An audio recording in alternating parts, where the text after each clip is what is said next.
Perfect. Brian, evolution. Thank you for joining us on the BloomX podcast. How are you doing today? I'm great. Really nice to be here with you. Thank you. Perfect. So I've been really excited for this episode just to dive deep into a little bit about your history and what you're doing, because you have quite the bio. You were part of the priesthood, left that to go to philanthropy, and now you're coaching others and helping them grow. I want to dive deep into that history and see how that's brought you to your current journey right now. Yeah, sure. Happy to. Yeah, it is quite a journey. Definitely. So let's talk about the first part of your life. You talked about the evolution you're doing now is talking about evolution. You went through the double evolution of your life curve, right? Can you talk a little Yes. about that, the priesthood and what took you there? That's what you started off most of your career in, right? Your 20s? Yeah, I know, definitely. Yeah. So I was born and raised in the States, in Boston, and I went to undergrad in Ohio.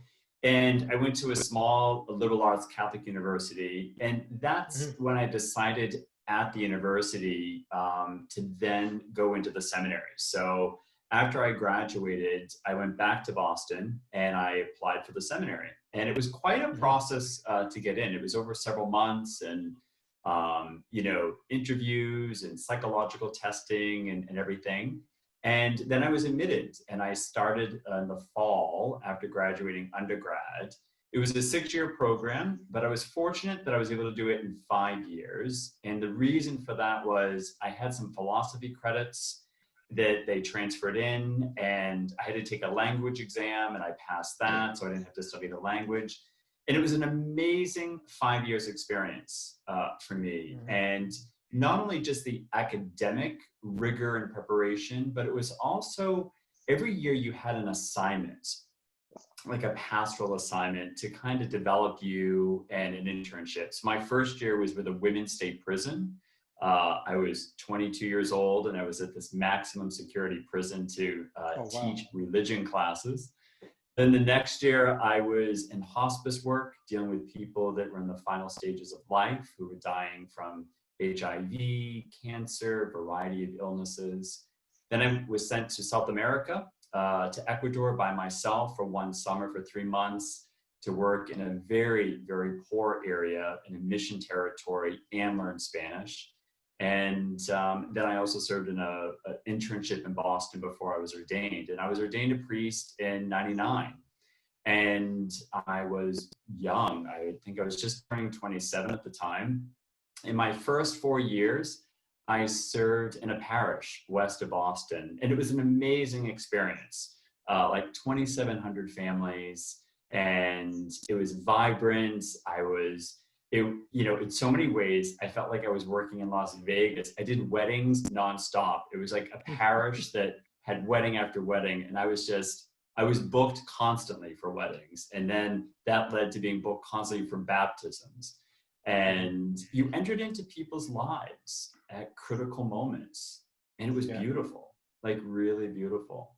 And then as everyone may, be aware, remember, the sexual abuse crisis that erupted in the United States and then filtered throughout the world. The epicenter of that was Boston, where I was a priest.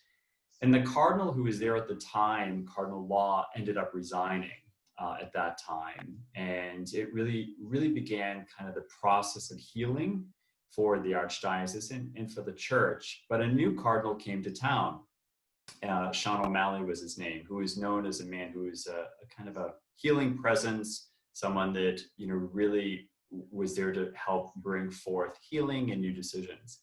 And one night, on a Thursday night, I always remember this, I got a phone call around 9:00 from one of the regional bishops saying, "Hey, Brian, could you come in for a meeting tomorrow at noon?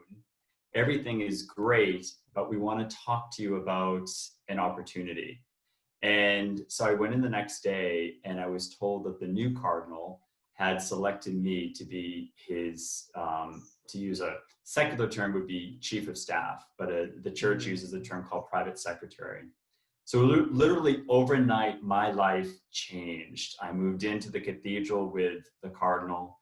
I traveled with him throughout the world. We were back and forth to the Vatican on a regular basis, meetings with the Holy Father, diplomatic events. We were at Pope John Paul's funeral, all the diplomatic events around that. And it was an amazing, amazing experience on a global platform. But that's really when I came to make the decision to leave. And so I'll pause there. I don't know if you have some questions but that just that's the nutshell of the story there. No, awesome journey.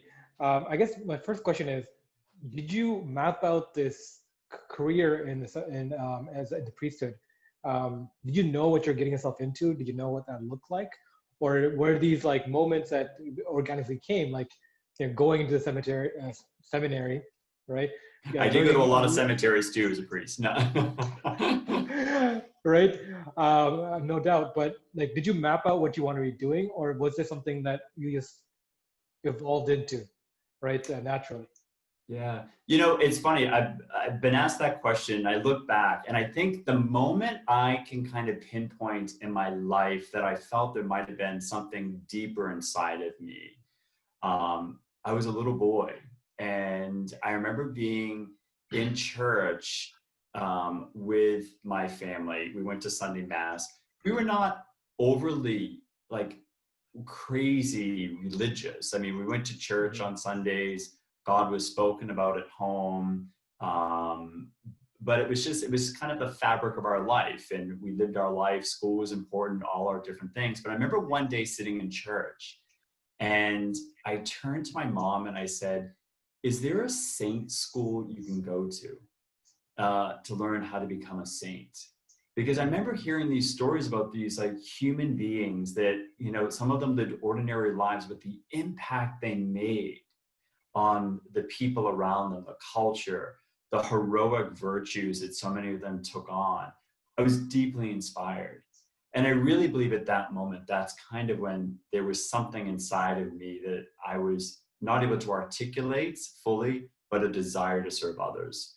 So it really was in university where the thought of priesthood kept coming back, and especially being in an environment that was very Catholic, there were a few people that brought it to my focus, saying, have you ever thought about being a priest? You have a great love for people, you connect, and this might be something. And so that's kind of how I looked at it. But when I entered the seminary, I really just went in with every year reevaluating. Every year was positive.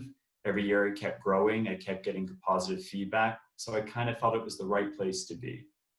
And it really was later when I was working for the Cardinal that I really came to realize those 4 years, I was no longer doing weddings. I was no longer involved with people's lives like I had been. And I really didn't miss it to the degree that I thought I was.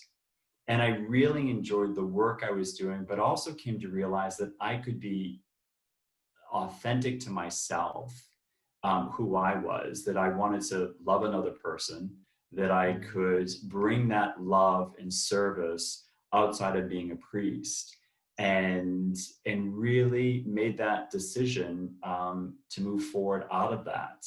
And it was, I took a year. I did 1 year of really looking at that decision. I worked with someone professionally as well. I remember saying I wanted to work with this good Jewish psychologist. I wanted someone who was not affiliated with the church, someone who was neutral, unbiased. And I tested the decision, and, to make sure that it wasn't just a moment, but really that, I could be authentic with myself, that I could embrace who I was fully as a gay man, as someone that wanted to live my life, that had a deep desire to serve, and made all the right decisions, and left. And the Cardinal was very supportive, and we still keep in touch a couple times a year, and move forward to begin a new chapter. Yeah, no, definitely. And I was going to move slowly into that category of why you left, and I think you alluded to that. What sexual orientation, was that a major factor and you decided to leave, or was the type of work shifted you out? Like, I would like to dissect that a little bit. Yeah. So I would say it was really 3 things. So I think, for me, the sexual orientation of coming to terms of being gay was something I had struggled with for years, but it had been pushed kind of down. And it really was when I started working with the Cardinal and being away from ministry that I really started. I met a couple people that were just, that were in the church, some people that were outside of the church that really helped me own that peace inside of me. And it was a challenging moment in the church that I realized I wanted to not just give my life to a career, keep growing, because I was on that track of, probably being groomed for a lot more. I wanted to embrace who I was. I had a desire to love freely. I had a desire to love another person. I had a desire to take my natural gifts and continue that calling in a new way. And so that was definitely one area. I think the other aspect was, working for the Cardinal at such a high level in that particular role, I realized I had so many other gifts that I really enjoyed. I enjoyed planning. I enjoyed, kind of the business side of things. And so that was a real drive for me. That was a real drive. And I would say the third was just a sense of, I just really believed I had a calling that could continue on in a new way, and felt like it could impact even more people. And so, it was a big decision, and there were so many people that were very supportive. There were some people that, that weren't, there were some friends and individuals that, it's interesting. You really realize who loves you unconditionally when you make a big decision. And it was a big moment, but it was the right decision, and I've never doubted it ever since. Absolutely. And I think it's shocking to some people to see how selfish people around them are when it comes to personal decisions they're making for themselves to better themselves, right? Everything from coming out to transferring careers, right? Making major life decisions. People are like, you're throwing your life away. Why would you do this to yourself? Why would you do this to others? People take it personally almost. Right. And that's one of the biggest, hardest points of the personal evolution and personal growth. If people can't step outside the boundaries, is that the infrastructure you have around you, from family to the comfort levels of your geography and like the life you've built, kind of puts you in the zone where you have to jump out of to grow and develop. Right. So those are really pivotal moments in your life when you choose to do so. And going from having an opportunity to work with a Cardinal and going to all these high caliber events, meeting all these high caliber people, definitely must have had like a change in your mindset of what you can do and what you can become. And it makes sense you made that kind of jump afterwards, seeing a different side of yourself and discovering that. Yes. Right? And you're this I think you told me you did this in your 30s, right? When you were about to turn 30? Yeah, I was in my 30s. Yeah, early 30s. Yeah.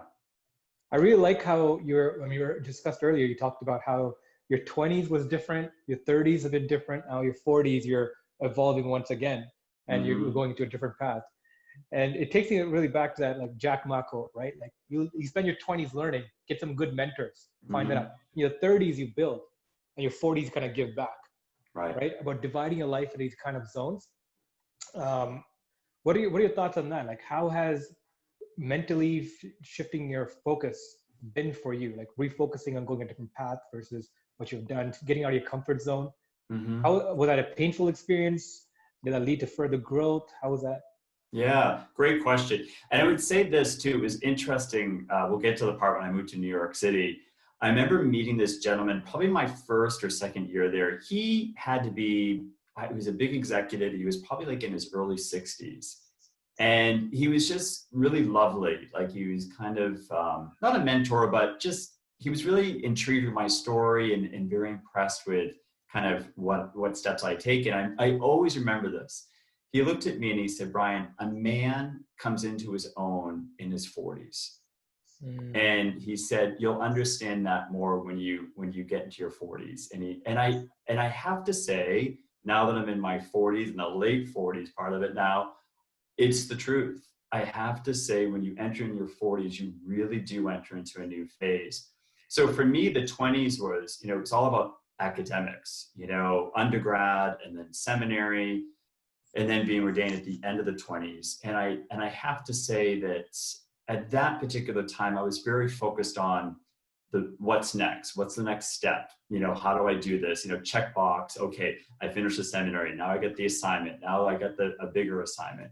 Where the 30s was a chance of really coming into my own a little bit in the early stages of like embracing what I wanted, not what others expected of me.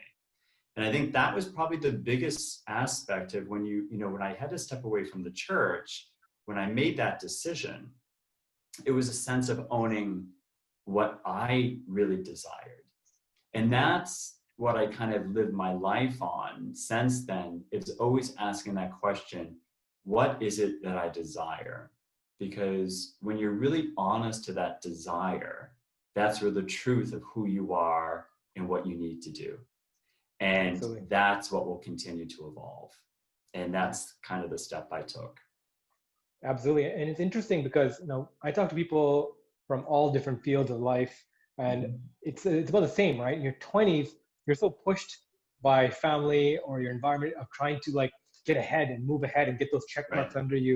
And you're trying to follow what other people's paths have been put in front of you. Your parents want you to go to this particular school, get this particular degree. Your friends are graduating and getting these kind of jobs. So you're trying to chase after. You're like chasing after a potential dream about, you don't really know what you're building. And then you hit this point where you reach this potential of growth, or you hit a benchmark, and it's like, wait, this is not enough. Yeah. Right. I experienced the same thing where like, you chase a certain like income level, and you reach it, and you start reaching for more. So reaching for more, and you start realizing this is not a never-ending game. And growth doesn't necessarily have to be associated with a paycheck. It can be associated with many different aspects of your life, and you have to spread that along. Right? Growth happens when you develop character, understand who you are, understand what your needs are, understand what your desires are. Absolutely. But I just want to, I have a personal curiosity about working within the church and being a priest, right? I mean, the Catholic Church is, as an institution, over 1,000 years old. It's built on all these legacy systems. And you can imagine, like, there's probably a bunch of bureaucracy there. Like, how does it work internally? That's, I guess, like, is it like an NGO, like a super large NGO? It's like its own government. It's is it a multinational corporation? Like, you, after seeing so many different structures, working in NGO life, working with private enterprises, governments, right?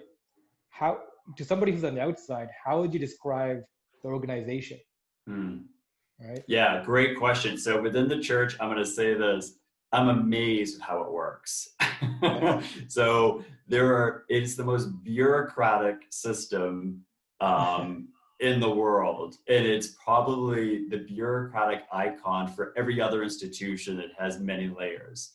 So I have to say, working within the church, number one, I think it's really important to say, I saw more good in the church than bad. And I will always stand by that. I saw so many people who are truly dedicated to really wanting to bring goodness and impact and in wholeness to other people. Are there some people that are deeply flawed and made some bad decisions and have grave impact? Yes. But overall, I think there is a mission there, people that want to make impact and good. I found that the church, even on the local level, had many layers, you know what I mean? And so even when I was in the parish and working in the Archdiocese of Boston, there were layers there that, it was just amazing just how long it could take to move something forward. And then when I worked with the Cardinal, and we were at the Vatican and meeting all these other cardinals and meeting, different offices at the Vatican, it was unbelievable. Like I just couldn't get over how many months it could take to get certain things done.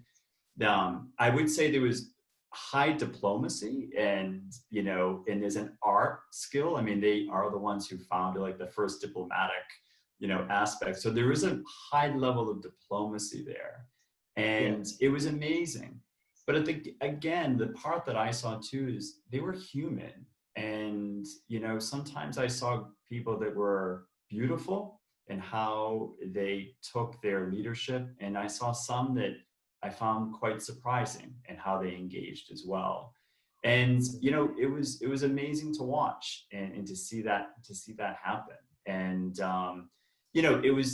I found being at the Vatican for so many of those different opportunities, that was just an amazing experience to see that. And sometimes just would scratch my head like, how does this all work? And then other times it's been years, they cultivate a culture that they want. And I find it's very hierarchical, and it has a certain way. But I think the current Pope, I think, is changing some of that. Yeah. And I think that's good, and it needed that, and it needs more of it as well. And so it's quite interesting. Yeah, the current Pope, I mean, when he first came to be and started announcing things like, hell does not exist.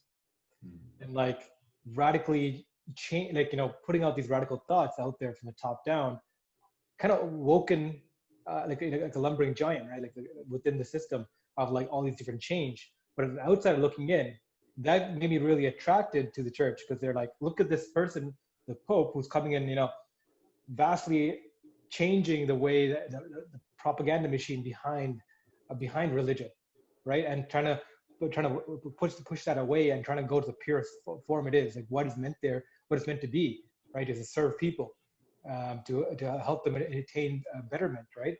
Mm-hmm. And that was really cool to see. So I've been enjoying a lot of transformation the church is going through. But mm-hmm. me, I love history, right? So nice. One of the things I love is diving into history, from everything from the Roman Empire to the Holy Roman Empire, and mm-hmm. how the church came to be with Emperor Constantine, and Constantinople and the Byzantine Empire, and how the right. church spread within these empires and how they developed, right? I really enjoy that aspect. And, I grew up, frankly, atheist, right? Mm-hmm. To, my family is supposed to be Hindu, but my parents were more, my dad more atheist. I was raised with like scientific principles. So mm-hmm. I was raised very agnostic to religious ideas. Mm-hmm. And it was until university, it was a priest who was walking around campus, and he gathered around, Muslims, Hindus, like multiracial people, Catholics, Protestants, and just start talking about, religions openly. And up to that point, religion was a taboo subject. Right? You don't talk about the person's religion, but mm-hmm. I enjoyed it. Mm-hmm. And this guy opened up a forum to talk about it. And I remember like that was a very transformative moment for me, because I got to get introduced to all these different ideas where mm-hmm. before it was a taboo subject. Mm-hmm. And since then, like I've had I had bosses. I was lucky enough to have mentors and bosses who took me to church, took me to different churches, took me to temples, right?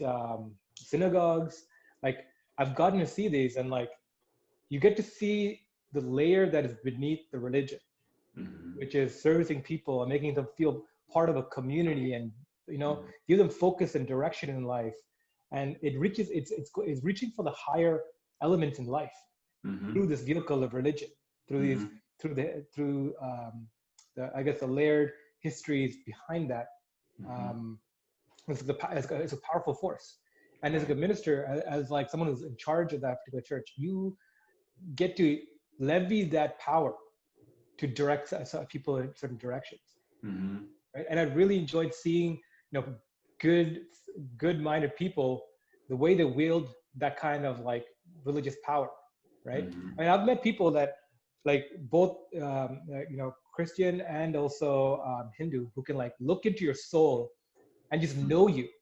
Mm-hmm. It's like, like they just grab you and they can just expel the truth about you, because they're so in tune with like people and understanding people and like servicing them, and people openly telling them stuff, that they become this like, they have this like power to them mm-hmm. where they can peer into you and like give you guidance that you didn't even know that you needed sometimes. Yes. And those kind of figures have a lot of power, a lot of sway. Mm-hmm. And I can count 3 times in my life when someone has come and told me, certain things about myself, and it's like, whoa, how would you know this? Mm-hmm. Right? And I think beyond the religion is like these powerful people who can levy the powers granted to them through theology, but can thread the needle, right? Push people in certain directions, can change lives and influence people at very high levels. Yes. And I've enjoyed meeting these kind of people and seeing what they can do. Yeah, it's beautiful.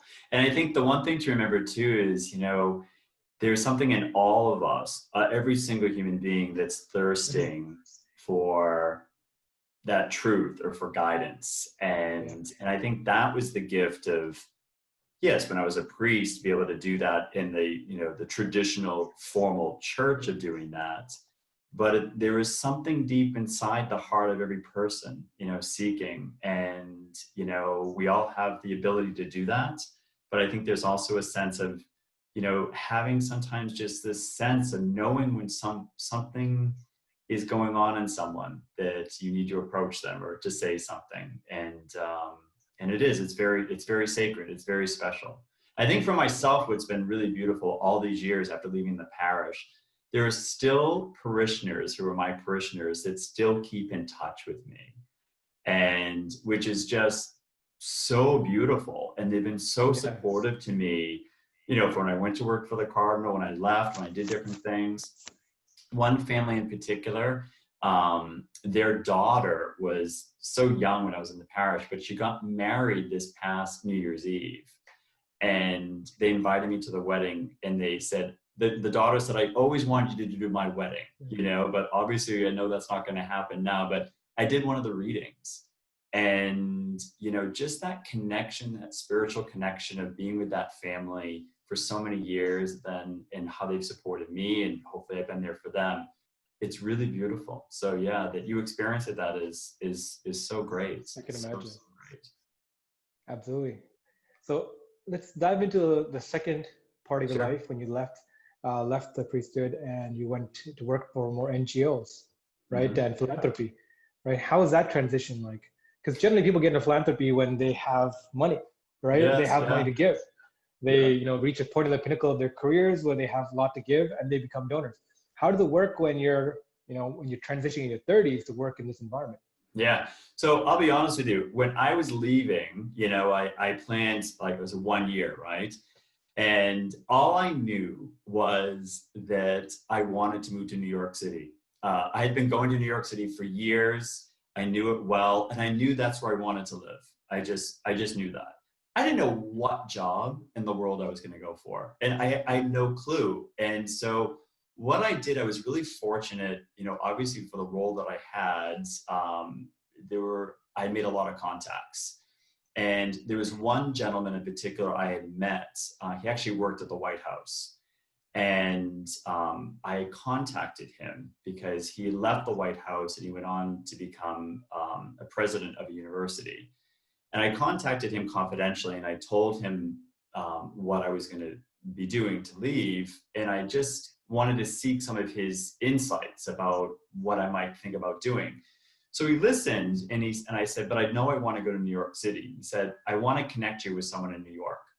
And he said, I think the two of you, would connect well. And he said, you might be quite helpful. So I connected with this gentleman who had worked on Wall Street. And then obviously he had started to go into some not-for-profit work himself. And so he kind of helped me as I was looking at my resume of looking at different opportunities. And he said, there may be something in that kind of not-for-profit world that might align. You can also look in other areas. And I was just very open. And one day I was sitting in my room. I had my laptop and I was looking for different jobs in New York. And this position came up. I'll never forget this moment. And it was with the American Cancer Society in New York. And it was a director level. And the way the job was described, I knew when I was reading it, I said, that's for me. This is my job. And so I applied, finally connected with the hiring manager. We did interviews. I went to New York and I got the job. And they were very kind. They waited for me. I told them the time frame and they waited. And that was an easy transition because they wanted someone that could build high net worth relationships for a lot of their funding and for their opportunities. So I moved to New York. It was funny. I knew one person. I went there. I started the job. And I remember I started on a Monday and I was really excited. That Tuesday, I got a phone call that my father had died unexpectedly Oh no. in New York. So here I am, like brand new in this job. This company had waited for me. I had to go in and tell them I had to go back to Boston. And even that experience didn't shake me that I made the wrong decision. It actually kind of made me just even emphasize more I was in the right place. And within 9 months after that, going back, I got a promotion to be the director of corporate development for Manhattan. They had kind of reorganized kind of their kind of frontline business development. So my portfolio overnight literally became working with like the Fortune 100 companies and building out big revenue streams and funding for that. And I loved it. I was on 32nd Street, was the office there. And working and networking was amazing. It was really, really amazing. The biggest transition for me in the first year was I was so used to working for the Cardinals office that if I called someone, I always got a call back. I always got my emails responded to. And it was a big lesson learning. I was in New York. There were a lot of unreturned phone calls. And at first I was like, why aren't these people responding? I was so used to just having everything come back. But that was good because it really forced me to kind of, develop a new skill set. And the hardest part about being in New York at that time was 2008, the economy took a turn and just, it was terrifying, being in New York. But the gift was I was part of a new organization that was growing in New York. And it was a chamber of commerce. It was called the National Gay and Lesbian Chamber of Commerce. And it was booming. It's now one of the biggest and most successful in New York. And I had a huge network there. And I was able to tap into that corporate network and got a lot of money for diversity, especially for cancer funding that had never been tapped. And it turned out to be one of the most successful years they ever had, which led to job creation as well. So it was an amazing experience and I loved it. And I really have to say, I found kind of my experience of being as a priest, kind of a natural intuition, which you talked about, connecting with people sometimes. It served me very well on the business side. Like I could tell immediately when I went to a meeting, like something else is going on here, certain behaviors. Certain things that I was just kind of sometimes inspired to do or to reach out to, it always proved effective. And I started to kind of bring that into my work, into my teams that I was leading more and more. And it really had a very positive effect. And it just came very natural, actually. Yeah. I was going to ask, like, did any contacts you made in the Cardinals office, did that translate over into NGO work you did? Yeah, no, definitely. I mean, I would say, for me, the biggest aspect was, definitely working at a high level with individuals, all of a sudden you're dealing with very high level, influential people. And the experience that I had of working with the Cardinal in diplomatic events and different things, I was very comfortable. I was not intimidated. So I was never, and I think that's the biggest thing. I was confident in a humble sense, and I wasn't intimidated by like big egos that I encountered quickly in New York. And for some reason, I was able to have a skill set to know how to manage them with ease and not feel intimidated. I found too, working with the Cardinals, I did a lot of correspondence. I drafted a lot of things, letters for him.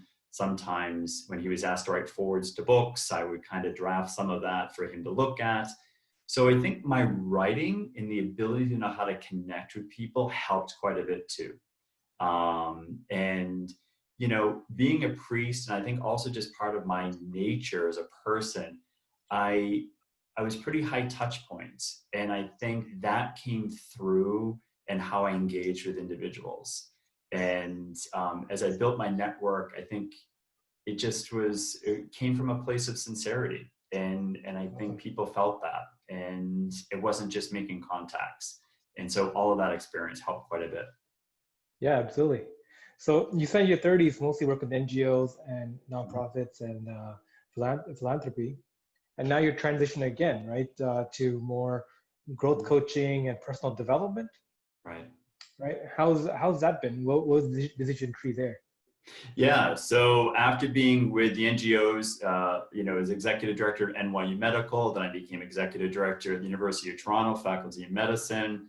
Then I was a partner in executive search for a few years, got recruited by recruitment firms to go into that. And then I really just was in a moment that I wanted to bring all of that together. I just felt this deep sense. I always loved having my own business. Yeah, I desired to do that. And so I established Evolution. And, the name means a lot because it's kind of been my life. The first evolution is our natural evolution of who we are as human beings. Especially now during COVID, you see even more how evolution plays into our life. But that second evolution is the one that you own and who you want to be. And so for me, it was really powerful now where I'm at to be able to help individuals evolve to be who they want to be authentically, especially in work. I just really find, that's where we spend so much of our time. And we all have a mission. We all have gifts to bring, whatever it is in life. And so often people just they limit themselves of what they think they should do, but they don't do, or they do what people are kind of told them what to do. And the work that I love now, I just founded it 6 months ago, is working with individuals that want to grow, that want to evolve to a new level, that want to have a new way of leading teams, to a new way of hiring individuals, a new way of making an impact.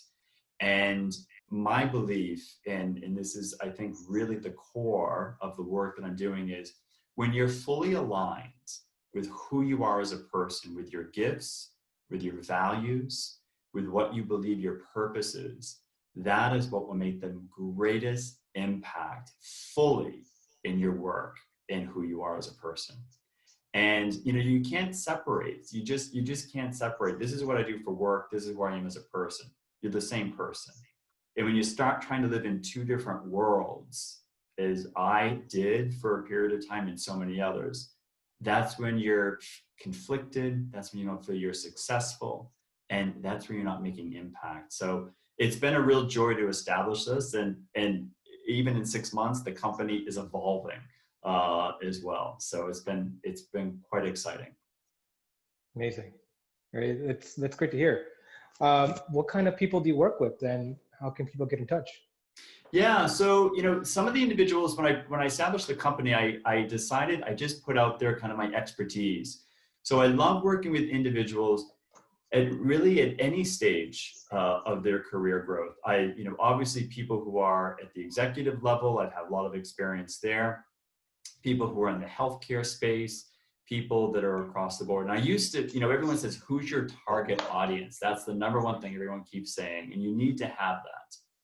My target audience are individuals that are either in a leadership position or aspire to be more deeply in a leadership position, and really want to be aligned more deeply with their purpose and how they make that impact. So some of the individuals I really love working with are people that are leading organizations, whether that's in not-for-profit or for-profit, entrepreneurs, and people that really feel that they have a purpose of why they're there. And they want to also cultivate an environment around them, what they're doing. So I've been working a lot with not-for-profit leaders, also physicians. I've been hired by physicians as well. Sometimes, they're individuals that get on a certain track in life that, they go to medical school, then I do residency, then I do a fellowship, and now I'm supposed to be this. And now they're at a moment of, wow, like I want to do this now, but how do I go there? So that's been one area. And also people that are looking to make a change in their life, people that want to move into another direction, people who are starting companies, love working with them. And also newcomers is another big area that I've spent a lot of time with as well. People that are looking to make a huge change and impact. So absolutely love working with individuals and also teams as well. Yeah. I mean, the rise of coaching lately as an industry is super interesting, because I think there's currently we're going through this big transformation, and the older institutions are not being as effective anymore. Mm-hmm. You know, schooling is not driving people towards happiness, right? Mm-hmm. It's not giving people the ability to transform and change themselves. You know, even like existing infrastructures from churches to schools to governments, right? We're so used to treating people like just like as resources, just work, make money, pay your bills, you know, take on debt, pay that debt off, right? You're meant to be a worker, pick a company, work there for 30 years, 50 years. That used to be the old model, right? Right. People were like cogs in a machine. But now the current environment translates to people being more valued at a higher level resource. People are Mm-hmm. more valued and can extract more value out of life of being more higher thinking, more higher creative individuals who can problem solve at deeper levels, right? Mm-hmm. Whether it is from getting a bunch of skills that are unique and blending them together and creating a company or providing a service, right? People's limitations are now being removed. But with that has come this influx of a need for more interpersonal, one-on-one kind of coaching and involvement. So I feel like coaches and growth coaching, performance coaching, these are all terms that were only available for like high functioning people before. Mm-hmm. Mm-hmm. CEOs, the VPs of the world, whose corporation pay for that. Or like if you're like, you know, a cardinal, or if you're like, you know, at a high level Right. position before. Right. Now I feel like a lot more people can benefit from this type of thinking. Mm-hmm. Right? So Mm-hmm. do you do any kind of like seminars or more like teaching or like actual classes to get a wider audience to get into the mindset of growth? Yeah, that's it. First of all, I just want to agree and affirm what you just said. I think we're living in a time right now that, you know, so many things are changing. And I think there's an awakening among individuals that the old way of companies and the old way of doing things, that's gone. There's a rise now of like mindfulness, the importance of meditation, the importance of being grounded in where you're at. And I think it's part of our evolution that, you know, people realize by having that, it's impactful and that really changes. So one of the goals that I have, you know, my real passion, I love public speaking. And I'm also writing right now. I'm in the midst of writing a book as well. So I do some, right now it's been on webinars, and it was so many things right now with COVID, you know, the public speaking format is changing, but that is something that I am working on and will continue to develop opportunities to speak to organizations, groups, and platforms on some of those topics that are so important. So it really is important. Right now I do a lot of one-on-one or small group coaching or, you know, working with them, but I also want to develop some opportunities to have a wider audience as well. That's really important to me. Definitely. I know we're running a little low on time here, but could you talk about what type of one-on-one workshops, what does that look like? What does the growth coaching from your point of view look like? And what are you looking to do? What are the goals trying to accomplish? Sure. So, you know, I offer kind of two packages right now, or two levels. One of them is a little bit of a deeper dive than the other, but the first one is kind of a nice introduction that I've been finding that it works well for a lot of people that may never have had a coach before or entered into it. And it's kind of a laser focused approach. It's 3 coaching sessions. The first one is 90 minutes followed by 2 60-minute sessions. And this can be really for something if you really want to laser focus in on something. Maybe you're trying to evaluate, you want to make a career change. You're struggling, you feel blocked. Like there's something inside of you that, you know, you've had success, but you want to move in a new area. Those 3 sessions are a way to kind of dig deeper. What is maybe, you know, what is the issue? What's the fear? How do we want to move that forward? And to help you kind of have that plan. The other sessions that I offer are a minimum of 6 sessions, and those are deeper dives. 3 of those are 90 minutes, 3 are 60 minutes. And it really is something that's really specific that you want to focus on. Again, it can be a career change. It can be, let's say, maybe you want to grow your company, and you're at a point right now, you're a leader, you founded it, and you're just feeling like, wow, I'm feeling pulled. I want to hone in more deeply on my message. Where do I really want to make the impact? And we go deeper into those sessions. My biggest thing is looking at sometimes the fear. A lot of times what holds us back from growing is fear, and really to unblock that, and really having some concrete steps and ways to align with your strengths to move forward. And so those are some of the packages that are offered as well. And they're bespoke. A lot of times people will connect with me, I listen to what they're having to say, and we design a very bespoke package based on those sessions of what they hope to achieve at the end. And one of the things about it, it's not therapy, but it can be therapeutic, as well, because a lot of times it may have a focus on business aspect, but it definitely is going to impact you as a person, and really bringing some things up you need to focus on. Yeah, and that's a great sentiment to talk about.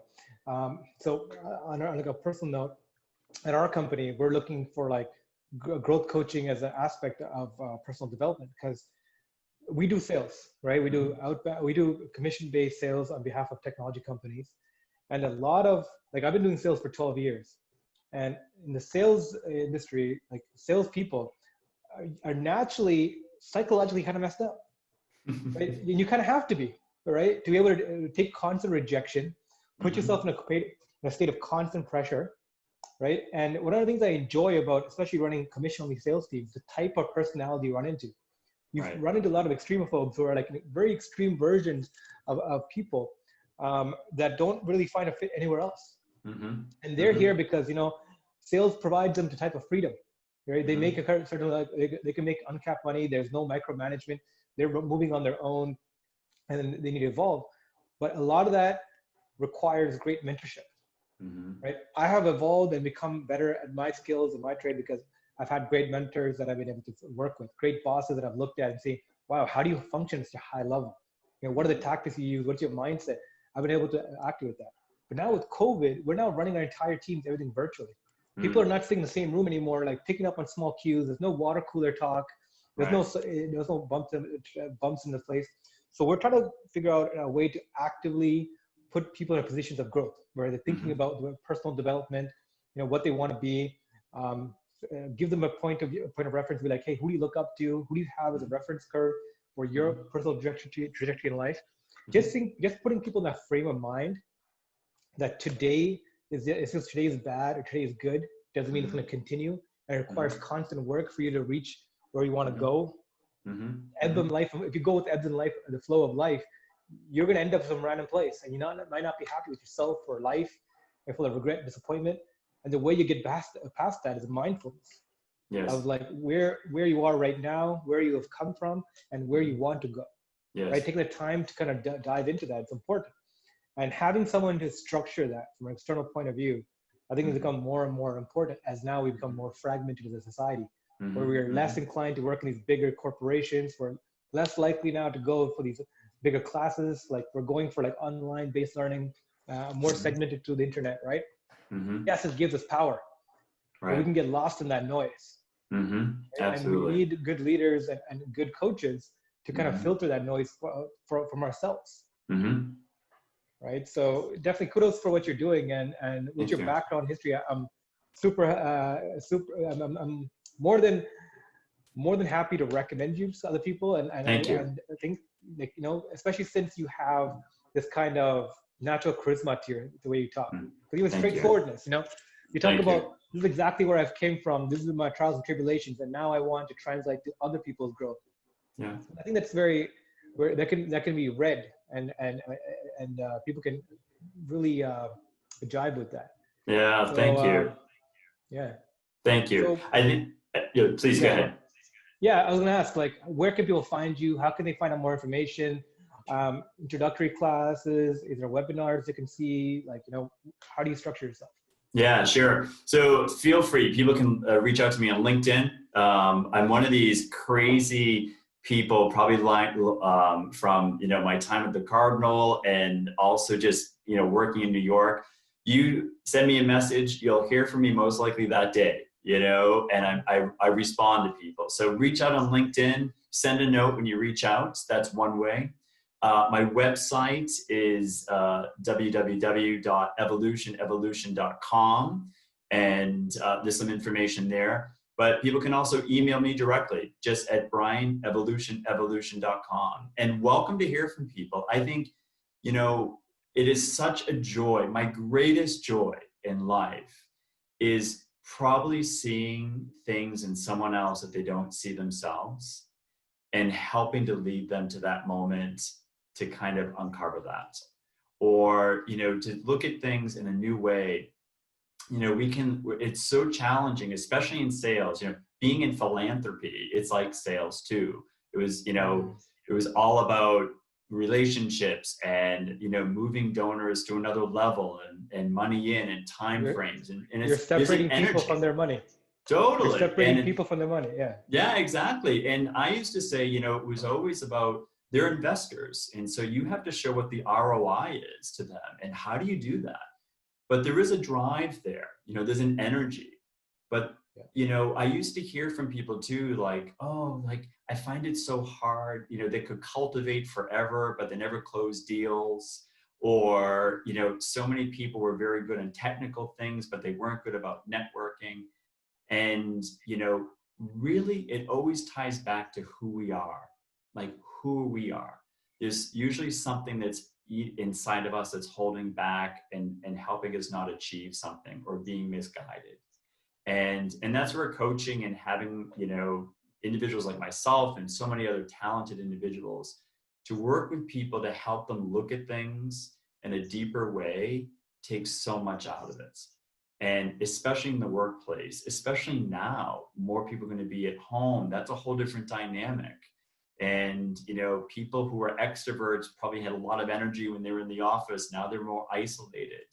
And how do you capitalize on that? What are you doing? So yeah, it's a big moment. And I think it's exciting because it's a new chapter, and it's a new way of aligning that mindfulness, that kind of spirituality, whatever you want to call it, with your gifts.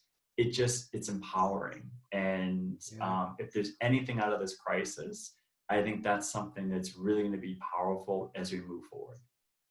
Perfect. And that's a great way to end the segment. Thank you, Brian, for coming on. Just hold on for about 2 minutes. We'll do a quick debrief, okay?